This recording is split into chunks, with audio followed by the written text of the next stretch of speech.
Welcome to Beyond Bark, a podcast series shedding light on barkcloth, a 100% renewable and culturally significant textile that, despite its potential as a sustainable fashion alternative, remains largely misunderstood and overlooked. This podcast is brought to you by IGC, a creative conglomerate that advocates for the environmental, cultural, and social justice through fashion. I'm Miss Karmali, and today I'm joined by Lesiba Mabitsela and José Hendo to explore the ideas of Afro-Sustainability and Afrofuturism through the lens of barkcloth and other indigenous materials. How are you guys? For having me. Welcome, welcome. Yes, I'm good. Thank you for having me. So to start with, as we do with all of our guests, we would love to learn just a little bit more about you. So we ask our guests to tell us who they are, what they do, and what barkcloth means to you. So let's start with Lesiba. Who are you and what do you do? So I'm a trained fashion designer. I would say now I'm an interdisciplinary artist with influence of performance art or site-specific performance art. I'm also working in the space of fashion academia. And I am the co-founder of the African Fashion Research Institute. And we basically are founded on providing decolonial fashion education that's easily accessible over digital means. Barkcloth for me symbolizes so much. It started with a fascination through Japanese design and has now fully seduced me, so much so to even think about relocating to Uganda to learn a little bit more of how barkcloth is grown and how the textile is produced. And for me, just it symbolizes a future of possibilities where sustainable knowledge or sustainable textiles and indigenous knowledges are concerned. Beautiful. Oh, wow. Thank you. And welcome. Karibu, come, visit, learn more. Everyone is welcome to come and learn more. It's such a pleasure to have you with us. Thank you for taking your time. Let's move on to you, Miss Jose. I feel like I know who you are. I'm a fan. I'm excited to hear how you tell us who you are. So just welcome and thank you for being part of the space and the conversation.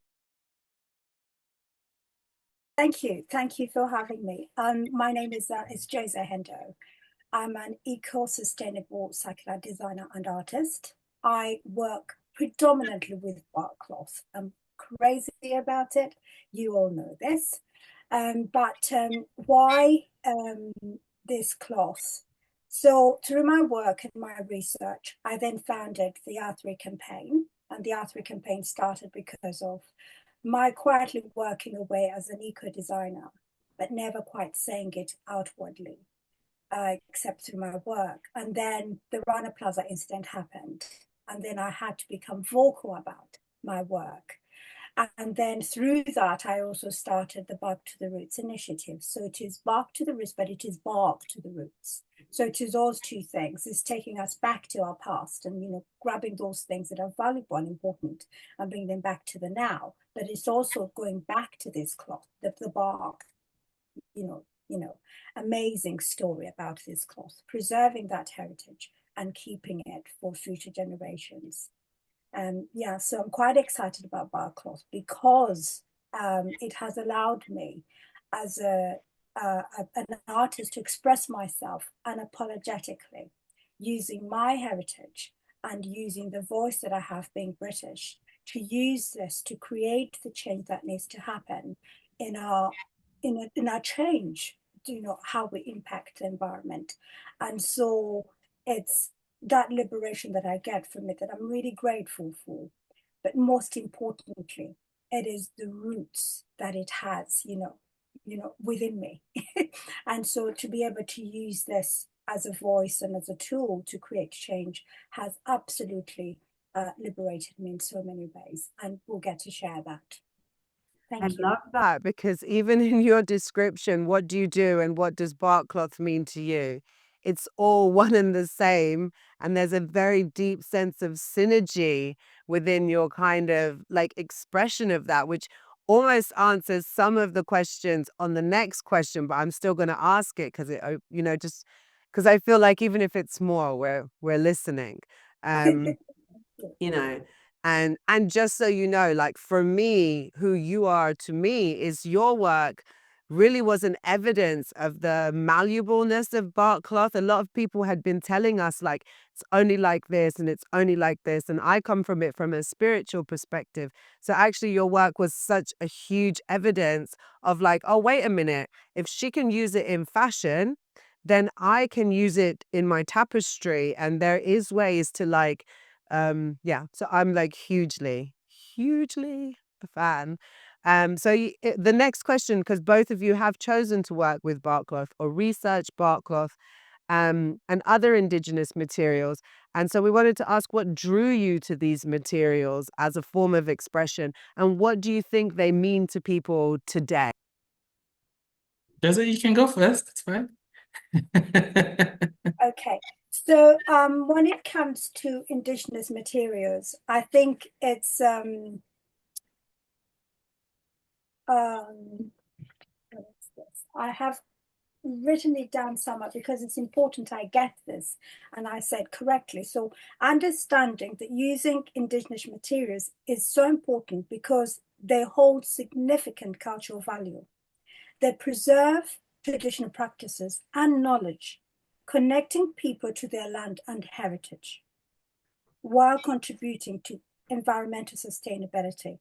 So for me, as an eco-sustainable designer and artist, finding this out and realizing how this cloth impacts on the choices that I make, because one of the phrases I came up with in my research is the history okay, for argument's sake, a garment is just as important as its future. What you choose to make that garment with at the point of design is important. If you choose to use polyester, you're sending a message to whoever makes polyester, I want more. If you choose to use conventional cotton, you're saying to the one who makes conventional cotton, I don't care about those people's lives with the pesticides and toxins. I want more of this cheap cotton. But when you make a choice to use these indigenous materials, you're saying to the man who's kept this tradition going, I love what you're doing. I appreciate what you've done, kept this for all these generations, and please keep doing it, because not only is it benefiting the man who's making it, it benefits the land and everybody around it. So it's not just about me who's using it and what I'm doing with it. The decision you make has a far-reaching effect. So those are some of the phrases I came up with. The choices we make have a far-reaching effect. So when you choose at the point of design, that's the most crucial point. And then once you're in the process of using this garment, be mindful of the story that it carries with it. And then at the end of the life of the garment, what do you do with it? We know in this case that with the bark cloth, you can just return it to the environment and it will go back to where it came from without harming the earth. So all these things are very important and are very connected.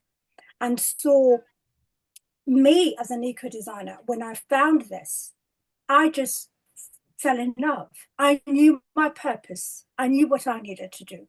Without a question, without a shadow of a doubt, my fate was sealed, basically. I knew I could not continue in my practice without, and then everything changed. So 25 years, here we are. So Beautiful. Yes. Lesiba, what do you feel are, what drew you to these materials, and what do you think are important about them today? And I think also José touched on this, so I'm going to continue it. And I want to ask, like, what is the responsibilities you have, like, as cultural practitioners engaging in this? Because I think something we've all already mentioned is what drew us. Everyone has their own story to what kind of, it's like a romance, a lifelong romance with barkcloth. So what does that responsibility come with, as well as what draws us there? What responsibility do you feel comes with that, Lesiba? I think it's so interesting how similar Josie and I's story is, in that I don't think I set out to be a designer that was concerned with issues of sustainability. My initial question was always, and this was something that sprouted out from an interest of Japanese design and how they're considering their own indigenous skills and crafts in making their work today, was what if we were not colonized? What would happen had we not been colonized? Yeah. And for me, the whole purpose was to carry on that trajectory. The start was, to work with what I could have, because South Africa is not blessed, or so we think, with the richness of textile production. We don't have a weaving culture, as far as I know, other than basket weaving.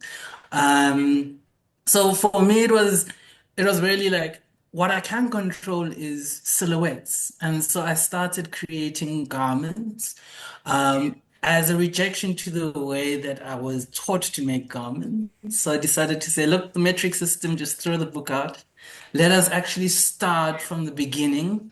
I was lucky enough to have been taught by someone who really knew his fabric, which was Gavin Raja. And through that, I could really mitigate issues like gravity and how that kind of would have an impact on how you sew garments. So I had been pushing that for about 10 years. And I think it got to a point where it was a little bit inevitable for me to then shift my gaze to textiles. So once I thought or felt that I had found a thread in terms of an aesthetic connecting silhouettes on the continent and its diaspora, I thought barkcloth became quite a natural move. I'd never thought I was going to work with barkcloth, in actual fact. It was kind of a pipe dream until I went on a residency and I met an artist called by the name of Noah Peter, who introduced me to Sheila Nakitende. And through that introduction and through understanding that we share a common adoration for the works of Issey Miyake, whose work was also part of his work, APAC, which is a piece of cloth, was inspired by bark cloth and how it came off the tree. That initial conversation would lead to the work that we're doing with AFRI, where we started the Pan-African Research Residency, and literally putting to action the conversation of what if we were not colonized. Because the first thing you think about when you think about coloniality is the borders. So if we had no borders, for instance, this tree doesn't grow based on the borders. There are other countries where this tree is present. It means that the knowledge did not go south. And so the idea, or part of the knowledge, because even in South Africa, it's used for medicinal purposes, but the idea is that it being turned into textiles did not reach South Africa. Yeah. And that includes banana fiber as well. And so the idea is that I've been really inspired from that standpoint to really think about how a South African, considers themselves African by learning about techniques from the rest of the continent. And then how can we really inspire this Pan-African movement through textiles, through fashion? And what I found was that barkcloth could solve a lot of our issues regarding sustainability in South Africa, in regions, funny enough, where the tree predominantly grows. So, for instance, in Durban, there's a lot of issues with soil erosion due to specific types of agriculture that were, employed within South Africa. So it's cash cropping. And that means that there isn't this intercropping system which is built on, I think, which is built around or inspired or promoted within Uganda. And I think that kind of, intercropping system could help alleviate issues of mudslides and, soil erosion within the Durban region. And so these are the things that I'm really interested in. How can how can the knowledge from up north be beneficial for us? But at the same time, how can our exposure and our advancement with certain technologies be beneficial to the rest of the continent? I think that's actually just it's an interesting and beautiful point, because I think some of those points have been brought up in separately and from different perspectives, but you actually, as someone on the continent learning about barkcloth from a different perspective and having a different background of it, it is true. It's like I think sometimes we get bracketed into like first world concepts, third world concepts, all these kind of weird things. And so someone would look at barkcloth and say that's a third world, like we're so far behind. But no, because South Africa and other parts of our continent, other people of ours have already turned plastic into cotton like fabric. So all we need is the application of this advancement. And like, I mean, from my perspective, you are a part of that bridge between what was impossible as an understanding and like what the future can look like in terms of sustainability. And even just to join that to what José said, which was that can only work because if we subscribe and agree and consent to saying we are going to wear this fabric. So we all have agreed as an African peoples or as our East African, whoever, we're going to wear this. I don't need to wear a cotton shirt. I wear a barkcloth shirt. And the more we tell that industry that we appreciate them, the more they're encouraged to develop the concepts and broaden, the scope of how we can use that. Have I understood well, teachers? If I could just add to that, I think what you're saying is absolutely perfect, and I really feed into everything that Lesiba and yourself have said. I think one of the things that I found within my research and understanding of this is when you go to the community itself, my first time there, to see where these trees grow, how they balance the ecosystem. It is crucial for people to know this, understand it, educate people. Because once you see how everywhere else was dry as we're driving to this village, but the moment we got to where these trees were in the plantation, it was green. I think, Lesiba, you've experienced this. You know this yourself, being in Uganda. You go to these places and in the drought season, and everywhere else is absolutely dry. You could light a fire just like that. When we got to these places where these trees were, the coffee was thriving, the cassava was growing, the plant, bananas were, dripping off. So for people to understand, I think they have a name for it, because in Africa, sustainability was the norm. Yes. People understand that actually what they practiced before was sustainability. They will have something to hang on to, and then that will preserve and protect these heritages that we are losing. And so that's why, for me, I think these materials are really important now, and the knowledge should be captured now and taught in schools and the general public, really, to get to kind of like hold this connection to the land, that really kind of, when you can't separate the two, understanding how the things balance out is very important. And now is the time. Over to you. Probably going into another. Well, let's talk a little bit now about Afrofuturism as kind of a concept. José, similar to IGC, your work with barkcloth remains deeply rooted in its raw, original form, honoring its history. Yet many have described both yours and IGC's approach as Afrofuturistic, like in its style.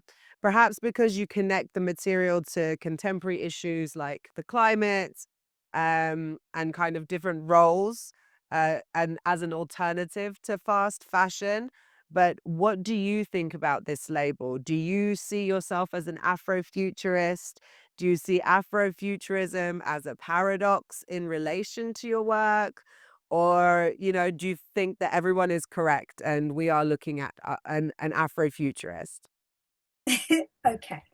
So that kind of like when I saw this, I thought, now how do I respond to this? So to start off, Afrofuturism to me means that it allows Black people are able to kind of deeply connect with their heritage through this Afrofuturistic gaze, honor it in a contemporary world. It also unifies Black people around the world and granting Black people a chance to be uplifted in their contributions to the whole creative or fashion scene, whatever film, whichever way you're looking at it. So, but and there has been a steady rise in understanding African traditions and cultures and fashion, and a lot of study going in and around it. Now, when I started my journey in fashion, going back, in this particular side of things, sustainable by design, in the early 2000s, 1999, 1900s, I started doing my research, the late 1999s.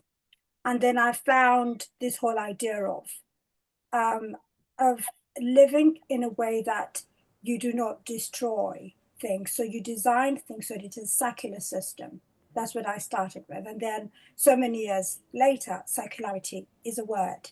But when I did my research, I was thinking about circular systems, where it's a way of kind of being immersed in thinking about everything you do, going backwards, coming back, and being reused. Right. So my work then was never seen as Afrofuturistic. It was considered avant-garde. And because you always, as you know this, people want to put your work in a box. They have to put a name to it. But I don't see myself as, you can't put me in a box. You can't put my work in a box. And if it makes it easy for people to understand what I'm trying to do, that's okay. But I don't see myself like that. Yes, I am of African origin, and I am of a British, part of British culture here. The two make me who I am. My self-expression is purely because I want to create a change that needs to happen, to change our impact on the environment. So if my work, because I like sculpture, I'm an artist, I like to tell stories through my work. And because of that, it might look a certain way, but it's fantastic. I love that futuristic thing, being put to it. But I never see myself as such. If I did, I'd probably be designing differently. Well, I think as well, though, with that term too, I think it's also like a net term that allows people to identify each other as a part of each other's tribe in some way. Like not all Afrofuturists perhaps hold one, because I would say that also, Lesiba, you also fall in this category with fashion, but I feel like Afrofuturism actually represents maybe something to do with whatever you're talking about being of African or indigenous origin, but the idea that you are bringing it into your contemporary and giving it a way of life, like a way to continue itself in a different era, because, and this is another one of the questions that was here, and it pertains to barkcloth in the sense that for sure there's like an old way we think about barkcloth, right? So you're a futurist in the sense that you are encouraging and kind of providing sustenance that there is completely different context, Perfect. Now, I absolutely agree with you there. So in my work, I honor the past values, knowing that barkcloth was used for everything. It was used in the homes. They wore it. They used it to buy things in a barter system. So it was everything. It was gold. So I honor that past, and I'm hoping that in using it in my work, I'm making it relevant now, but also for future purposes, so that the next generations can benefit from this. And I think that's where I find myself. Yeah, because I think barkcloth as well. Yeah, because block cloth as well has been stigmatized and kind of characterized and put in a box and demonized. And I think along yourself and other people who have worked in an industry, like over a span of time, the way it was 10 years ago, now there is a more contemporary mindset as to the understanding of barkcloth not being only affiliated with something else, like death or these kinds of ideologies. So where do you think that stands now? As someone who does kind of like use it as an indigenous like touch point, you know, where do you think it stands now? Do you think that people are still in that mind frame, or is it, well, because I know what I think. um, or do you feel like we've come to a point where, or what point do you think we've come to? I don't say, 'cause that's So I still think we're in that mindset. I think there is a lot of work that needs to be done with this. The stigma is there. When I wear my garments in Uganda and people don't yet realize it is barkcloth because of the stitching detail, they actually think it's leather. My first work there, people thought it was suede, it was velvet because I had colored it. But then now, consequently, when I wear it, it's the same thing until they realize. And then, but I've had such from well, the mid 20, well, 2020, 2014, when I was first there was still that kind of scariness about, people were so scared. I remember one of the videographers we had hired to record us in our Back to the Roots first ever. He said to me he couldn't come near me, couldn't engage properly in the conversation because he was only aware of it as a funeral shroud.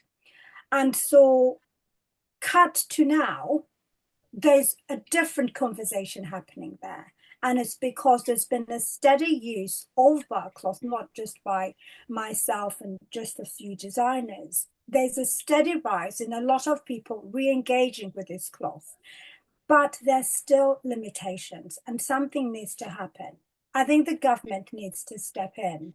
I don't know from your experience what you feel. I think so. I think we've been having lots of conversations with different people, and that's why it's hopefully when you get to listen to the podcast, some of those let's call them wounds about this material that we love so like could be healed a lot because let me first move it to you, Lesiba, like because you're someone who has come into an understanding. And I think I wonder, when you first started discovering bark cloth, did people tell you like this is something they use to do X, Y, Z? Were there these kind of mythologies attached?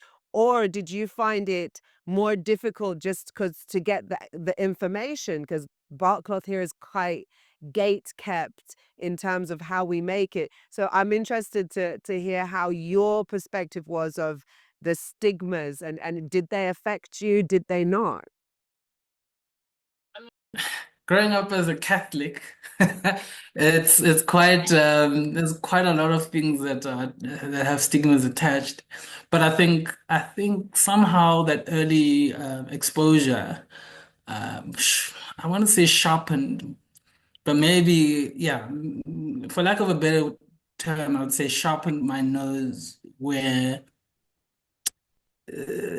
some issues you find have been influenced by coloniality or colonial sort of mindsets. And the thing is, it's also this idea of like, there's a lot of things that are seen as taboo in South Africa. Barcloth is not one of them. In actual fact, my mind is in two places right now because in one side there's the bark that's used for medicinal purposes. But on the other side, I think South Africans are a little bit more accepting of traditional spirituality. And I don't know whether that's because of popular culture. So you see a lot of television programs with spiritual healers now having their own shows on DSTV and things like that.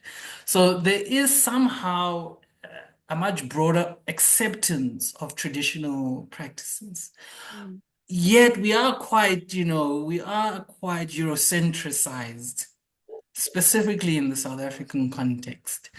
Um, so things like taboos may exist, but not necessarily towards barkcloth. But it's a concept that we really have to think about as the idea of taboos, because when you think about black as a funeral garment in Europe, yet it has been adopted nowadays as this very fashionable color. You know, if you want to be seen as a fashion academic, serious about fashion, you know, someone with good taste, you Yeah. predominantly wear black. And so the way we think about our design and the history, therefore, hasn't necessarily reached that state. I think I was in a talk maybe last week around this. We haven't necessarily reached a state of post-structuralism in our design process. And when I say post-structuralism, I deliberately try not, and I use a Eurocentric sort of concept, but I'm trying to like not hinge our existence on coloniality. So it's not decoloniality. It's where have we got to the point where we have chosen to rebel against taboos in order to explore, you know, other forms of Africanness or have that difficult conversation around Africanness. And I think Jose and Godfrey are obviously doing that work. You know, it's a very important work to be able to say, look, we understand it's a taboo, but why is it a taboo? Yeah. Right? And I think what's been so refreshing, though, is hearing people's like completely anthropological answers and that feeling like such a relief than the answers I've always got from my elders. Like within this podcast, I've been like, okay, Jaja, my grandmother said, thank you very much for the information. But it's also amazing to just have people talk about it like, look, the same way we learned to develop, this was our first like exploration into textile. The fact that you talk about medicine and things like that from your perspective in South Africa, in Uganda, this was our original tree that if you have nothing, there was a law that said every family must plant X amount of trees, because if the whole world goes to crap, at least you would have food, clothes, shelter, and it's the best shading tree for cross crop pollination. It's the best like tree for like wind guarding big crops. So I feel like that understanding from a very non-spiritual perspective, it allows the spiritual perspective and the material perspective to now exist as. I'll I think just, it's I'll do, something. oh, go Yeah, ahead. go ahead, go ahead. So I will just add to that before I lose that thought. Sorry, Lesiba. I No think problem. one of the things that I'm really quite excited about what you just shared there is the fact that in my talking to my mother and then finding out that my mother's father made it, and nobody would think that me from the western part of Uganda is connected to the barkcloth itself. So it is in my history, Yes, it is and you. not just exactly. And then knowing why, she said to me, it was like having cows. You were considered wealthy if you had these trees in your plantation. Yes. Your women were well fed, they were well clothed, Of legacy. they were absolutely. So it made a lot of sense. And then she went on to explain to me that young women used this cloth for their menstrual, for their, for their that time of the month, just to be polite. So it was deeply embedded in their culture, in their being. They wore it, they used it as underwear, they used it for everything. And then explained that why they used the barkcloth for funerals was to mummify the body, so that all the relatives who'd traveled far and wide would travel back in time for the funeral without having that degradation of We don't chastise the Egyptians for mummification. So our ancestors knew. They knew how important this cloth was. And so, like saying, it went beyond, it was grew all over Uganda, went beyond to Kenya. The Kenyans have a different attachment to it. But within my research in Uganda itself, it was absolutely embedded in their everyday life, in everything. So it is my everything now. So, My gosh, Yeah, thank you and to guys that, I so think much there's for this. something really But go interesting for it. about healing yeah, and wrapping. yeah. And it was a concept that I had been working on recently about the healing properties of wrapping, because even in banana leaf, which is used to wrap the barkcloth once it's But shed, A but tree. also there's because certainly some properties in healing. Yeah. And so my thoughts were really about, in actual fact, does barkcloth play a bigger role than we think? it really does. In But actual, you in to saying the that, point where does it heal the body, well, as opposed to it just healing the tree? you're so exciting because I feel like everything you're saying, it's like, and this is the beautiful thing about sharing. Like when people talk about bark cloths, each one of us is completely bubbling at the idea to share what we have heard that connects to your connection because you're not wrong. We just learned from an elder the other day, this actual bark cloth here that was used by Black on this one, this type and the way it is made is used for initiation ceremonies. There are other Black ones that are used for healing to absorb the negativity or negative charge that's in your body. So as you talk about wrapping and healing, there are elders like this piece here, this exact one. It's your question is answered. You come and research and you're going to find out a whole lot more. Like, let's tease you into coming. Already the bark cloth is doing its work. Oh, thank you guys so much for this conversation. I cannot even begin to explain how invaluable it is. I want to leave you both with a finishing statement, or a finishing question, which is, what would you like people to know about bark cloth? If there was one thing you wanted to kind of tell people about bark cloth in a capsule, what would that be? Lesiba. Oh man. And it's so crazy because I've just started my journey with barkcloth, and I always consider myself lucky to be in the company of one of its champions in Jose. It's so interesting when I thought about the last Avatar. I don't if you know Aang and those journeys that he goes to, the fire, what the water. I always saw Jose as one of those people in terms of my design journey. So at least I got one down. But I think the thing is, for me, more specifically, what Barclay symbolizes is unity. And it's because of this idea of Pan-Africanism and because of this idea of all, I'm South African and I'm in the company of people who stay in Uganda. I'm not certain where else you come from. So my thoughts are, how does this fabric come together and bring us all together to create this knowledge, this magical experience? And it's one that really defies, the century plus years of colonialism. Mhm. And, that we can, in 2025, or starting 2023, start a project that has, bridged 4,000 kilometers, between me and Kampala. Mhm. And also bridging the amounts of kilometers all the way up to London and back.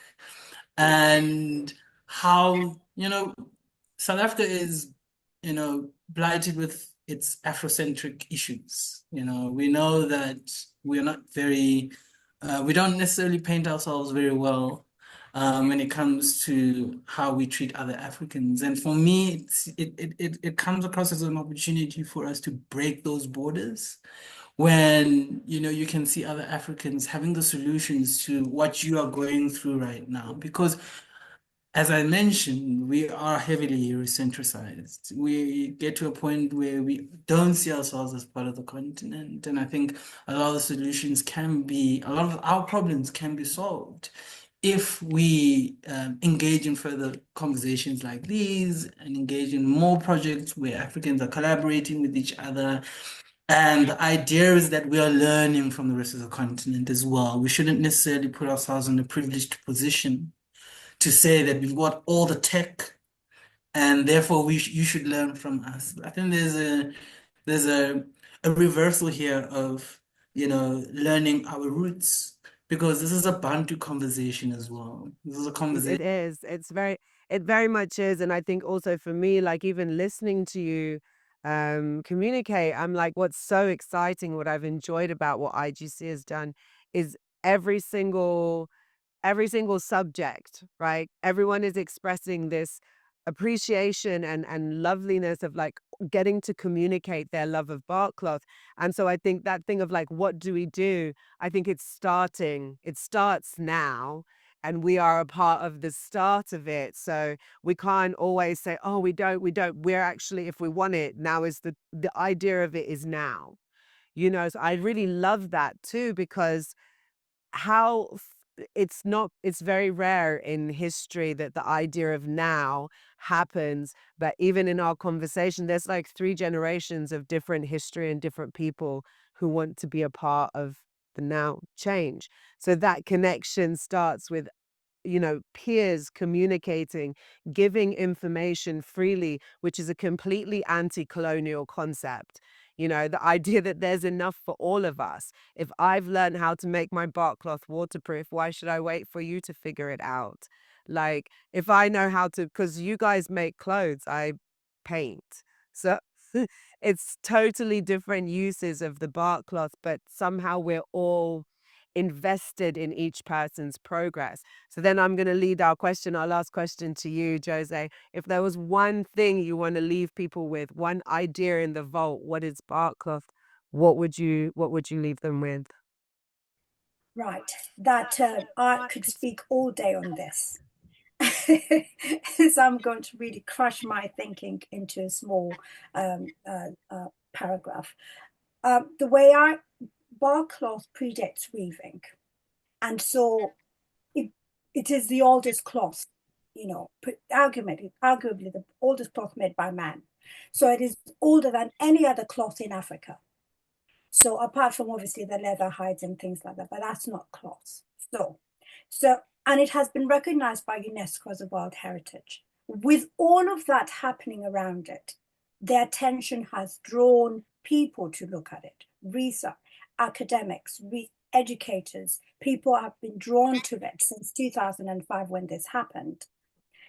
That light shining on bark cloth, luckily, we've already been involved. So there are people on the continent, yourself, IGC Fashion, already driven to preserve and protect this. So while the gaze is coming in from out there, holding this knowledge, this is a moment that is so important. I can't say it enough. If Uganda is not awake, the government is not, they need to wake up now. There's such things as cultural appropriation, biopiracy, all of those phrases come into my head now. While I celebrate this cloth and share it with the rest of the world, I'm very quick to tell them, to us, this is Ashe, okay, this is our Bogolan, this is our Shweshwe, this is our, so be careful what you do with it, because the history is bigger than you and me. It goes beyond. So we must be mindful of the custodians who've kept this, where it comes from. Their story needs to be preserved and protected. Right. Having said that, for me, as an eco-designer, it has allowed me to speak loudly through my work and engage people in conversations I never would have engaged in this conversation about preserving our environment. The people and the planet are, for me, that's my bottom line. That's the most important part of what I do. And within the people and the planet, that's where bark cloth falls. It straddles those two things. So It is the perfect ambassador for sustainability, for all those things I have said, the perfect ambassador for sustainability. We must remember that in everything we do, the most important thing, people and the planet. But holding this knowledge, keeping this cultural heritage preserved is paramount, is the most important thing. And then I have to thank IGC Fashion for bringing us all together, bringing these voices together and getting this story out there and sharing it. So I have to really thank you for that. And you know, I thank them as well for that too, because it is such a topic that we have not yet been invited or asked to come together and talk about it. Everyone talks about it by themselves. Oh, so you use barkcloth in your art? Yes, yes, yes, yes, yes. But you're itching to tell you're like a mystery. So it's nice to debunk things with people, and also to be able to talk about barkcloth from a perspective of like other things with different. What needles do you use? How have you combated this? And what does this mean to you? And like, you know, someone is making it into paper, someone is making it into fabric, you know, the information is being shared. Both for being a part of today's episode. That wraps up our conversation for this week. Thank you, Lesiba and José, for sharing your insights on Afro-Sustainability and Afrofuturism and the significance of Indigenous materials.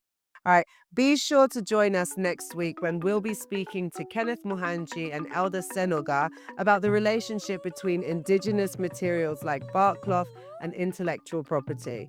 For more information on upcoming events or products made from barkcloth, visit the IGC website and Instagram, both linked in the podcast notes. Thank you and see you next time.